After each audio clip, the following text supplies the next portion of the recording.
혹시 이런 경험 있으세요? 정말 간절하게 길을 찾고 있는데 아무 소리도 안 들리는 것 같은 그런 깊은 침묵의 답답함을 느껴보신 적이요. 오늘 바로 그 마음, 하나님의 음성을 꼭 듣고 싶다는 우리의 깊은 갈망에 대해 한번 이야기 나눠보려고 합니다. 네, 바로 이 외침이죠. 하나님, 제발 좀 들려주세요. 우리 다들 마음속으로 아니면 진짜 소리 내서 이렇게 기도해 본 적 있잖아요.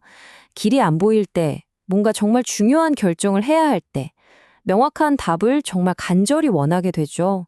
오늘 이야기는 바로 이 마음에서부터 시작됩니다. 성경을 보면요. 와, 이건 정말 무시할 수가 없겠다 싶은 메시지가 나오거든요. 나는 네가 박해하는 예수라. 이건 뭐 거의 벼락을 맞은 것 같은 온몸에 충격을 주는 그런 메시지였을 거예요. 그쵸? 근데 하나님이 항상 이렇게 드라마틱하게만 말씀하시는 건 아니라는 거죠. 사실 오늘 우리가 살펴볼 내용에 따르면 하나님이 우리한테 말씀하시는 방식이 크게 두 가지가 있다고 해요. 과연 어떤 방식들일까요? 이 대비가 진짜 흥미롭지 않나요? 한쪽은 정말 집중해서 들어야 겨우 들릴까 말까 한 세미한 음성, 그리고 다른 한쪽은 가던 길을 그냥 쿵 하고 멈춰 세우는 뭐랄까 벽돌로 한 대 맞는 것 같은 그런 명확하고 강력한 메시지. 이렇게 두 가지가 있다는 거예요. 어쩌면 이 세미한 음성은 평소에 우리를 차근차근 인도해 주시는 거고 이 벽돌 같은 메시지는 우리가 완전히 길을 잘못 들었을 때 어이 정신 차려 하고 알려주시는 걸지도 모르겠어요. 중요한 건 뭐냐면 방식이 어떻든 우리가 들을 준비가 되어 있어야 한다는 거겠죠? 자, 그럼 이제 진짜 문제로 한번 들어가 볼까요? 사실 문제는 하나님이 침묵하시는 게 아니래요. 진짜 문제는 바로 우리 안의 소음, 그 시끄러운 소리가 하나님의 음성을 막고 있다는 겁니다. 혹시 이런 말 자주 쓰지 않으세요? 내 생각에는 지금 내가 하는 일이 하나님이 원하시는 일인 것 같아. 어떠세요? 좀 익숙하게 들리나요? 바로 이 순간 우리는 내 생각, 내 경험에 의존하는 함정에 발을 들여놓게 되는 거예요.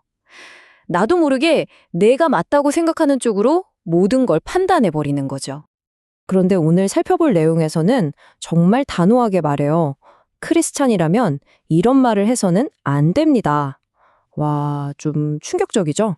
잠깐 멈춰서 생각해보게 만드는 말이잖아요. 아니, 도대체 왜 내 생각에 의존하는 게 그렇게 문제라는 걸까요? 핵심은 바로 이겁니다.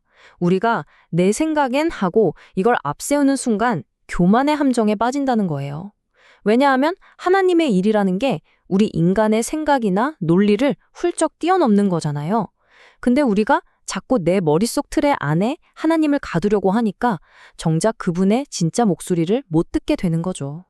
그러다 우리가 너무 내 생각에 갇혀서 고집을 부리면 때로는 좀 더 극적인 개입이 필요해지는 거죠.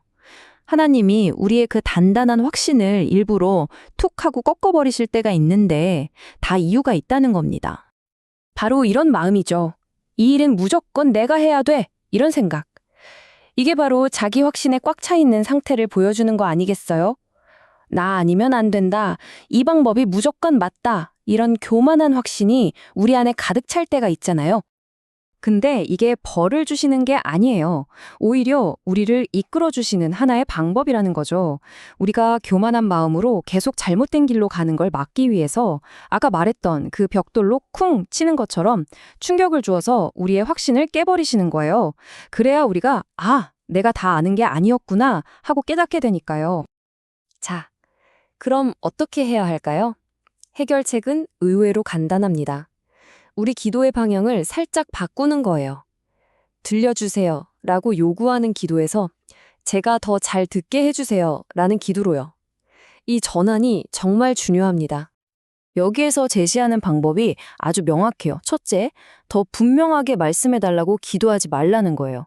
둘째, 대신에 내가 더 잘 들으려고 노력해야 한다는 거죠. 그리고 마지막으로 내 모든 감각을 사용해서 듣게 해달라고 기도하는 겁니다. 그러니까 크게 말해주세요가 아니라 내 쪽의 수신 감도를 높여야 한다는 거예요. 듣고 이해하는 책임이 우리한테 있다는 걸 딱 짚어주는 거죠. 네, 맞아요. 결국 이해하는 건 우리의 몫이지 하나님의 몫이 아니라는 겁니다. 이게 오늘 이야기 전체를 꿰뚫는 핵심이에요. 우리가 더 좋은 듣는 사람이 되기 위해서 노력해야 한다는 것. 책임이 우리에게로 넘어와야 한다는 거죠. 그러니까 결국 우리는 항상 두 가지 신호에 귀를 기울여야 하는 거예요. 하나는 그 세미한 함성, 또 다른 하나는 갑자기 쿵 하고 오는 느낌. 그게 부드러운 속삭임이든 정신 번쩍 들게 하는 충격이든 하나님은 어떻게든 당신의 뜻을 알려주실 거라는 거죠. 제일 중요한 건 뭘까요? 바로 우리가 들을 준비가 되어 있느냐, 바로 이겁니다. 그래서 마지막으로 이 질문을 한번 던져보고 싶어요. 여러분, 지금 이 순간 여러분은 뭘 듣고 계신가요? 머릿속을 가득 채운 내 생각들, 세상의 시끄러운 소리들, 그 속에서 진짜로 듣고 있는 건 뭔가요?